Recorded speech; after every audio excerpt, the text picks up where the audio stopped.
Assalamualaikum warahmatullahi wabarakatuh. Nama saya Muhammad Rizky Aprianto. Saya dari kelompok 3 yang terdiri dari Rahma dan Lia. Tema kali ini yaitu konsep dan analisis konflik antar etnis. Yang pertama yaitu konsep dasar konflik antar etnis. Konflik berasal dari bahasa Latin yaitu configere yang artinya saling memukul. Secara sosiologis, konflik itu sebagai proses sosial antara dua orang ataupun lebih yang salah satu pihaknya itu berusaha untuk menyingkirkan pihak lain, menghancurkannya atau membuatnya tidak berdaya. Konflik itu dilatar belakangi oleh perbedaan ciri-ciri yang dibawa individual dalam suatu interaksi. Nah, perbedaan tersebut itu menyangkut ciri fisik kepandaian, pengetahuan, adat istiadat, keyakinan, dan sebagainya. Dengan dibawa sertanya ciri-ciri individual dalam interaksi sosial, maka konflik itu sebagai situasi yang wajar dalam setiap masyarakat, dan tidak satupun masyarakat yang tidak pernah mengalami konflik antar anggotanya. Yang pertama yaitu ada definisi konflik menurut Takwiri. Konflik merupakan warisan kehidupan sosial yang berlaku dalam berbagai keadaan akibat bangkitnya keadaan ketidaksetujuan, kontroversi, pertentangan di antara dua pihak ataupun lebih secara terus-menerus. Konflik organisasi merupakan interaksi antara dua ataupun lebih pihak yang satu sama lain saling berhubungan dan juga saling ketergantungan, namun terpisahkan oleh perbedaan tujuan-tujuannya. Konflik dalam organisasi sering terjadi tidak simetri karena hanya satu pihak yang sadar dan hanya memberikan respon terhadap konflik tersebut, dan satu pihaknya itu hanya mempersepsikan adanya pihak lain yang akan menyerang secara negatif. Yang kedua yaitu adanya beberapa pandangan mengenai peran konflik, di mana menurut Robin bahwa konflik dalam organisasi itu disebut sebagai konflik paradok, yang artinya bahwa pandangan konflik ini dianggap dapat meningkatkan suatu kinerja kelompok, tetapi di sisi lain banyak kelompok dan organisasi yang berusaha untuk meminimalisasikan konflik. Nah, pandangan menurut Robin ini terbagi menjadi tiga, yaitu pandangan tradisional, pandangan hubungan manusia, dan juga pandangan interaksionis. Di mana pandangan tradisional itu yaitu pandangan yang menyatakan bahwa konflik itu adalah hal yang buruk, sesuatu yang negatif, yang merugikan dan harus dihindari. Konflik itu disinonimkan dengan istilah violence, destruction, dan irrationality.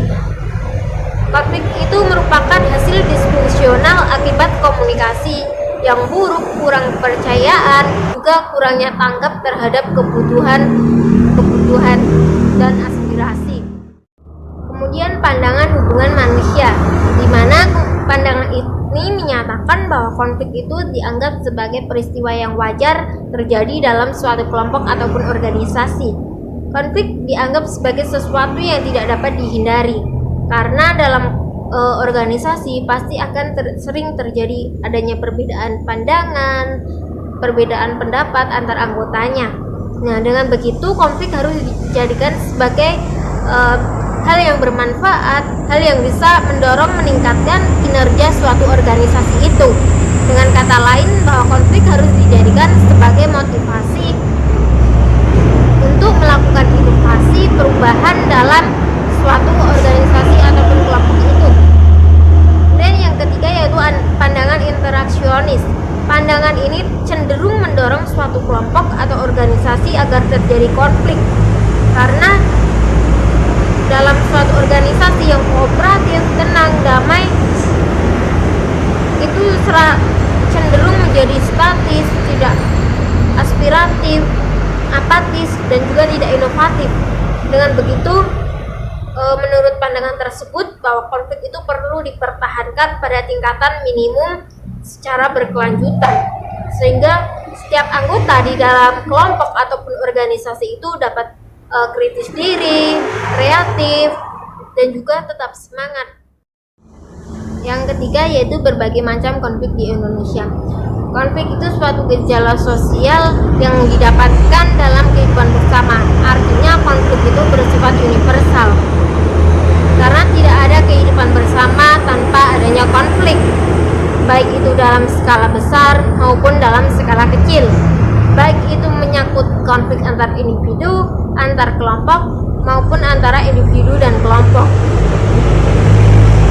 Macam-macam konflik sosial yaitu konflik antar pribadi, di mana konflik antar pribadi itu konflik sosial yang melibatkan individu dalam konflik tersebut. Konflik ini terjadi karena adanya perbedaan pendapat, pertentangan, ketidakcocokan antara individu satu dengan individu lainnya. Tiap-tiap individu itu pasti akan mempertahankan tujuan dan juga kepentingannya masing-masing. Kemudian konflik antar etnik, di mana etnik atau suku bangsa memiliki berbagai kebudayaan yang tentunya berbeda antara satu dengan yang lainnya. Sesuatu yang dianggap baik ataupun sakral dari suku tertentu belum tentu dianggap baik oleh suku lain. Perbedaan etnis tersebut biasanya menimbulkan konflik. Seperti contohnya di Kalimantan antara suku Dayak dengan suku Madura pendatang, di mana suku Madura pendatang itu bekerja adalah untuk sebagai pemerantau itu untuk pemenuhan hidup itu. Pekerjaan mereka itu menebang kayu. Padahal tempat menebang kayu mereka itu adalah tempat yang disakralkan oleh suku Dayak. Dengan begitu maka terjadilah konflik antar etnik. Kemudian konflik antar agama, di mana keyakinan dalam agama itu keyakinannya bersifat mutlak tanpa adanya pembanding. Berbeda dengan ilmu pengetahuan yang sifatnya itu relatif. Jika ditemukan teori baru, pasti teori lama itu akan disangkal, sehingga teori lama itu bisa tergantikan dengan teori baru. Tetapi agama tidak seperti itu, karena kebenarannya itu bersifat mutlak. Dengan menerima ajaran agama tersebut, maka yakin bahwa yang diajarkan dalam agama itu adalah hal yang benar. Sifat agama yang seperti itu biasanya menimbulkan konflik berbagai umat, baik itu umat dalam satu agama, umat antar agama, maupun umat beragama dengan pemerintahan. Kemudian konflik antar golongan, di mana konflik ini biasa terjadi antara kelas atas dengan kelas bawah. Mereka itu terjadi karena kepentingan yang berbeda antara dua golongan itu. Seperti golongan buruh yang menuntut perbaikan upah kepada pemerintah ataupun perusahaan. Kemudian konflik antar ras, di mana ras atau warna kulit merupakan ciri yang dibawa suatu masyarakat sejak lahir. Masyarakat hidup dalam suatu komunitas dan mengembangkan berbagai kesadaran kelompok dan solidaritas di antara mereka. Dengan begitu, konflik yang terjadi karena perbedaan warna kulit dapat meluas karena adanya solidaritas di antara mereka yang memiliki warna kulit yang sama. Nah, konflik antar ras ini sukar biasanya untuk dipisahkan karena itu bisa berimbas pada suku dengan kulit yang sama. Kemudian konflik antar negara, di mana konflik antar negara yaitu terjadi antara dua negara ataupun lebih. Nah, konflik ini biasanya memiliki perbedaan tujuan dan berupaya untuk memaksakan kehendaknya negara kepada negara lain gitu.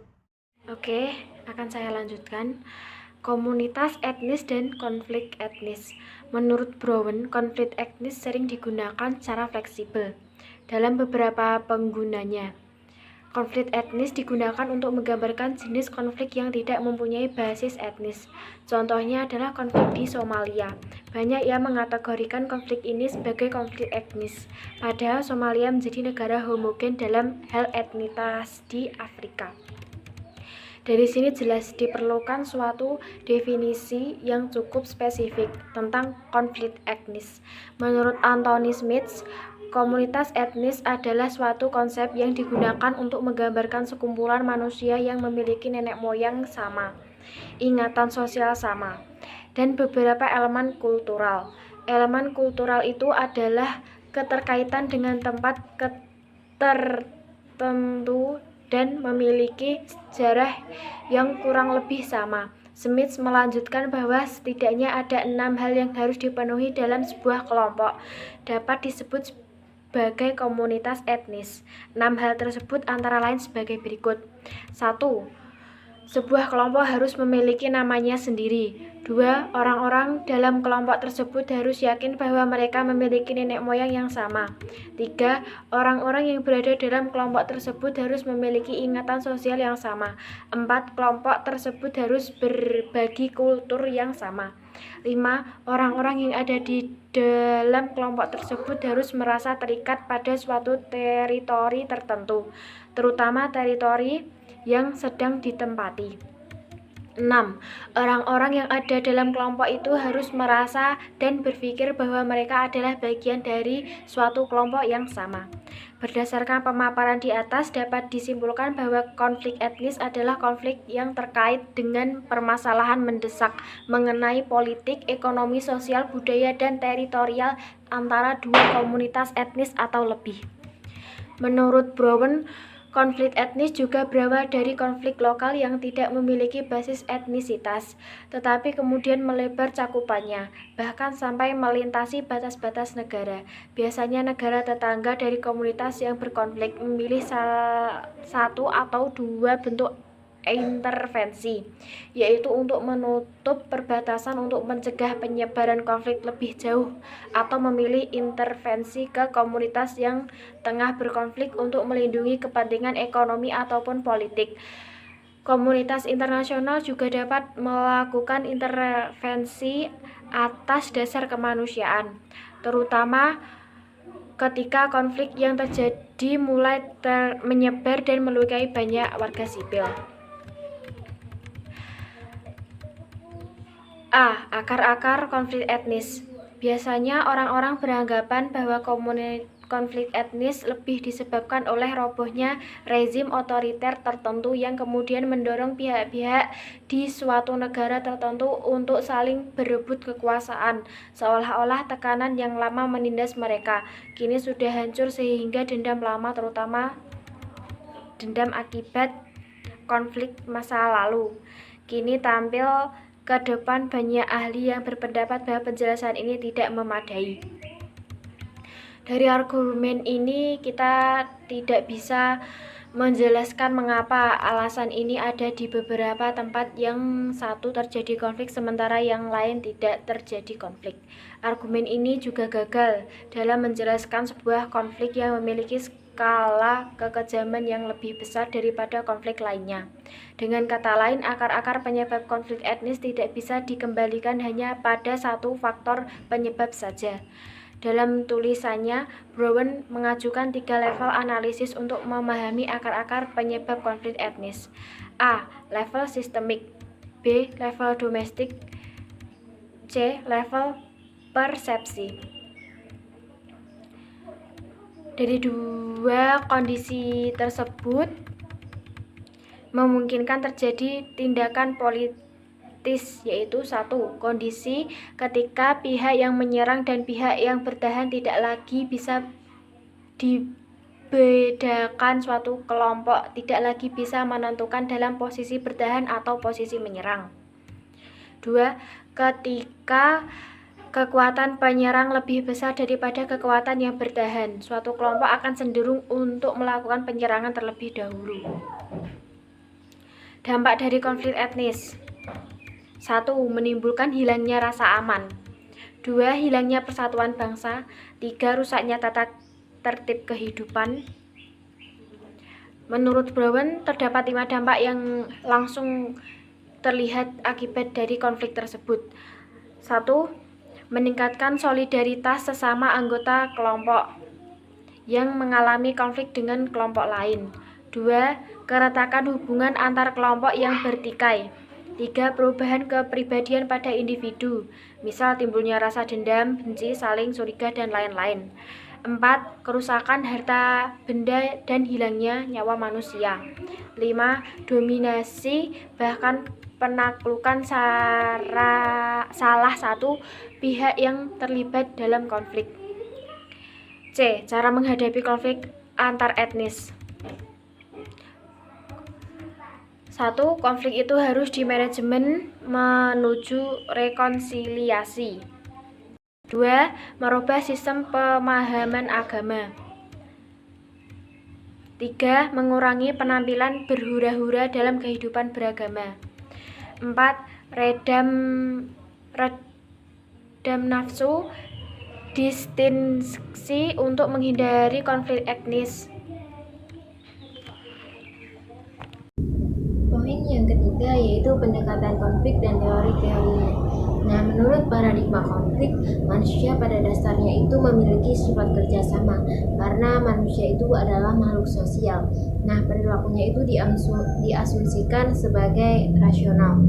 Nah, dengan ciri itu manusia diyakini bahwa memiliki potensi untuk mengungkapkan gagasan-gagasannya melalui berbagai cara, yaitu dengan pengalaman, pendidikan, dan juga pemikirannya. Masyarakat itu dipandang sebagai realitas struktural, di mana struktur ini sebagai suatu kondisi yang muncul dalam perjalanan sejarah.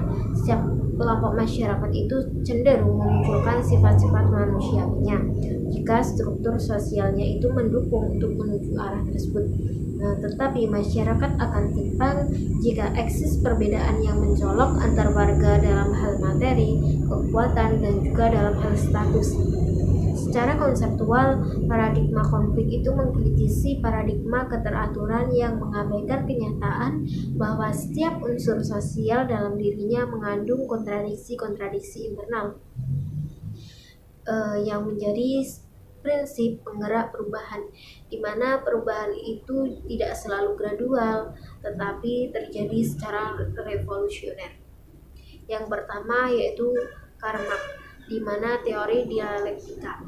Karl Marx diposisikan Purgus sebagai tokoh yang memberi pengaruh besar dalam terbentuk dan berkembangnya paradigma konflik. Marx membangun konsep dan teorinya dari filsafat Hegel dan juga Feuerbach. Marx mengambil dialektika gagasan dari Hegel, kemudian dipadukan dengan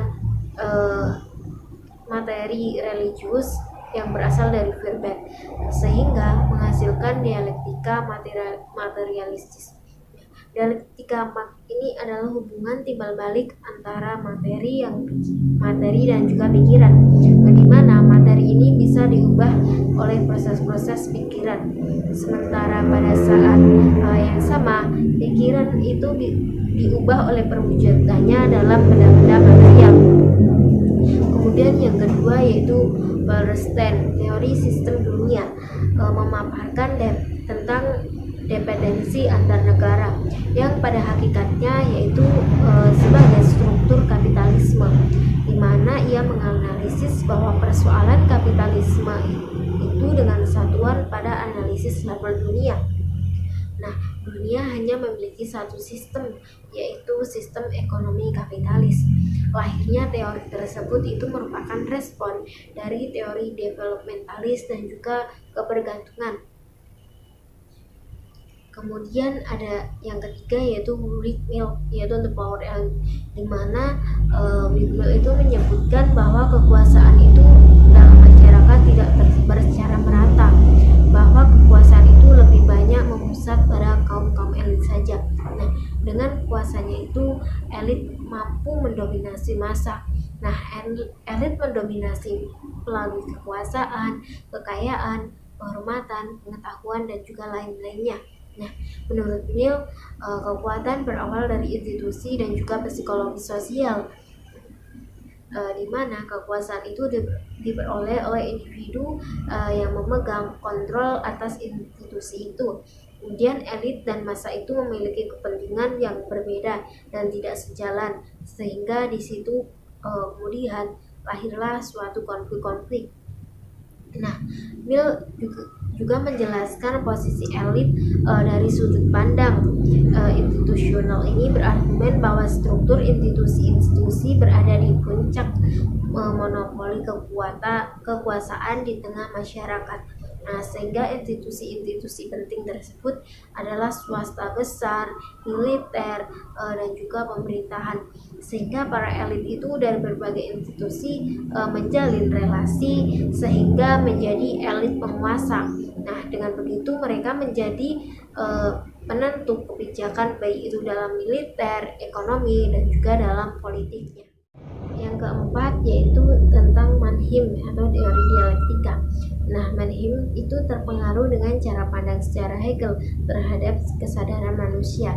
Nah, Mannheim melebarkan pendekatan sejarah ke dalam pandangan relativistis. Nah, pemikiran tersebut yaitu satu-satunya pembenar situasi dan juga kondisi. Dalam konteks Mannheim, bahwa salah satu peletak sosiologi ilmu pengetahuan. Kemudian dalam ilmu tersebut dipelajari bahwa cara masyarakat memproduksi dan merestitusi serta pengetahuan mengonstruksi struktur sosial.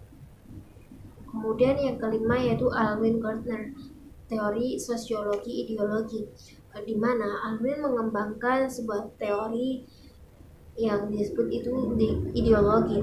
Nah, teori itu sebagai antitesis dari pemikiran sosiolog lainnya seperti Talcott Parsons yang dinilai bahwa dia itu mengabaikan faktor dinamika dan mengagungkan struktur dan fungsi, sehingga Gardner berupaya untuk menyusun reorientasi dalam perkembangan ilmu sosiologi. Yang keenam yaitu teori terjadinya konflik. Nah, tinjauan tersebut itu mengetengahkan sejumlah pengamatan. Yang pertama yaitu adanya literatur yang ditulis tentang sifat dan juga teori konflik, terutama yang berhubungan dengan peperangan. Kemudian yang kedua, kurangnya kesepakatan antara pandangan kontemporer dan juga historis mengenai konflik manusia. Yang ketiga yaitu literatur yang sangat erat kaitannya dengan para ahli ilmu politik, yaitu adanya beberapa dikotomi yang mengarah ke pencarian paradigma yang dominan. Nah, dikotomi yang pertama yaitu berkenaan dengan sifat konflik, yaitu Doherty dan Parkhurst menjelaskan masalah mengenai para ilmuwan sosial terbagi dalam persoalan konflik sosial yang harusnya dipandang sebagai sesuatu yang rasional, konstruktif, dan juga berfungsi secara sosial, ataupun sesuatu yang irasional, patologis, dan juga tidak berfungsi secara sosial. Nah, hal tersebut itu menimbulkan akibat-akibat yang penting, terutama untuk resolusi konflik. Selain itu, ada pula polaritas yang nyata dalam pendekatan-pendekatan teoritisnya, yaitu ada dua pendekatan yang berlawanan. Yang pertama yaitu pendekatan klasik dan yang kedua yaitu pendekatan behavioris, di mana pendekatan klasik itu memusatkan diri pada analisis tataran makro saja. Kemudian untuk kaum behavioris itu memusatkan diri pada tataran mikro dengan individu, bukan kelompok sebagai unit kajiannya. Yang pertama yaitu teori konflik makro, di mana teori makro ini memusatkan perhatian pada interaksi kelompok, terutama pada tataran sadar. Nah, para ahli teori makro itu sependapat bahwa kekuasaan itu datang dalam berbagai bentuk, yaitu politik, ekonomi, militer, maupun budaya, dengan asumsi umum bahwa makro ataupun teori klasik ini adalah akar konflik yang berasal dari persaingan kelompok dan pengejaran kekuasaan dan sumber-sumber. Nah, metodologi utama yang digunakan adalah pendekatan historis ataupun studi kasus.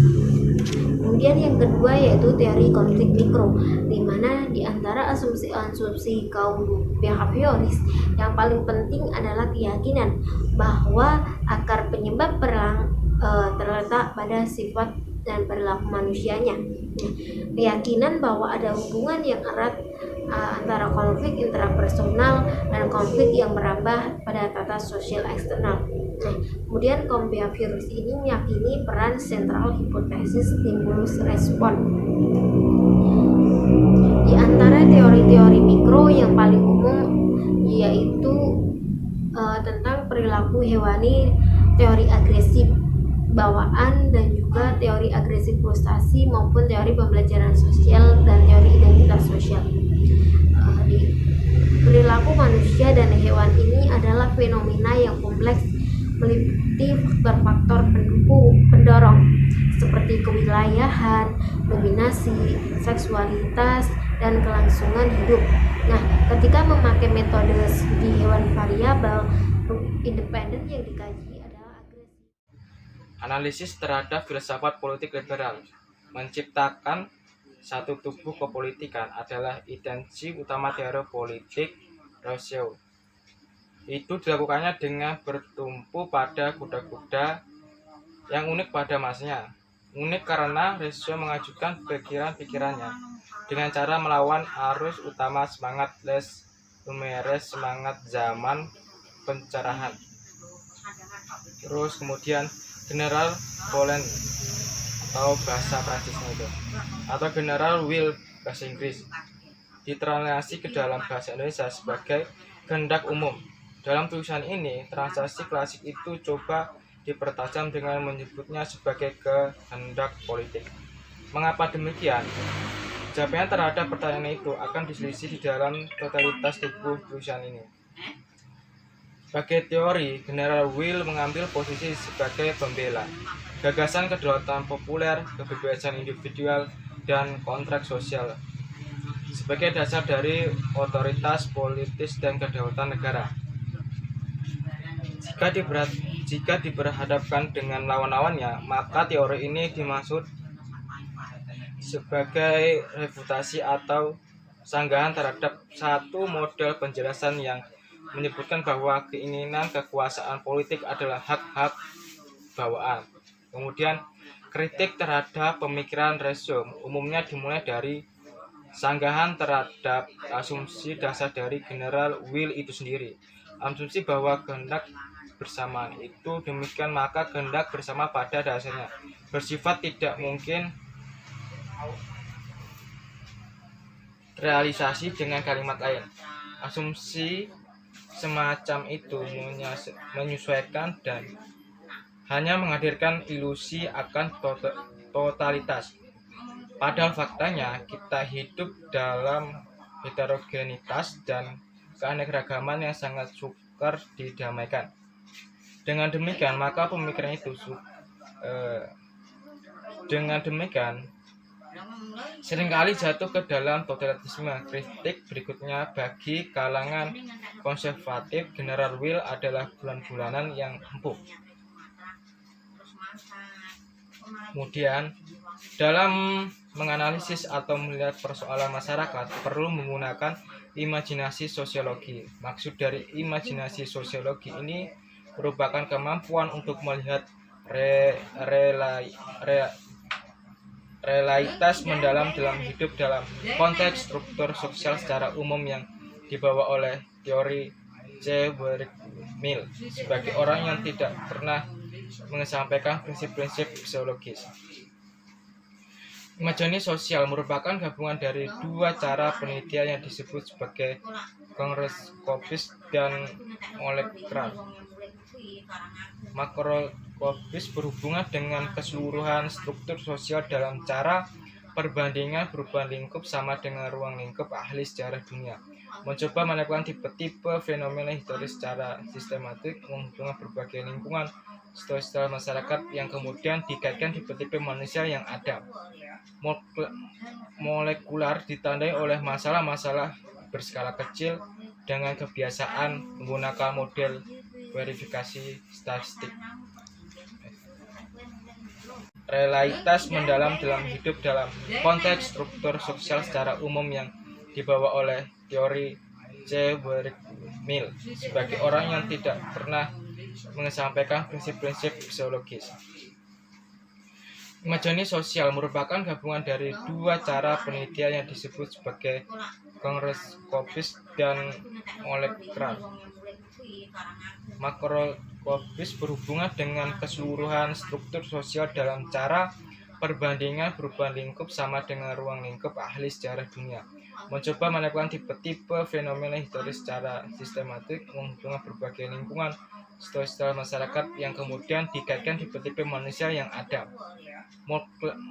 Molekular ditandai oleh masalah-masalah berskala kecil dengan kebiasaan menggunakan model verifikasi statistik. Demikianlah beberapa hal yang bisa kami sampaikan. Sebelumnya kami mohon maaf yang sebesar-besarnya kepada audiens sekalian. Apabila di dalam penyampaian tadi mungkin ada kesalahan kata ataupun beberapa pernyataan yang menyinggung audiens sekalian, kami ini hanya manusia biasa yang tidak luput dari kesalahan. Karena itu kami semua minta maaf. Wassalamualaikum warahmatullahi wabarakatuh.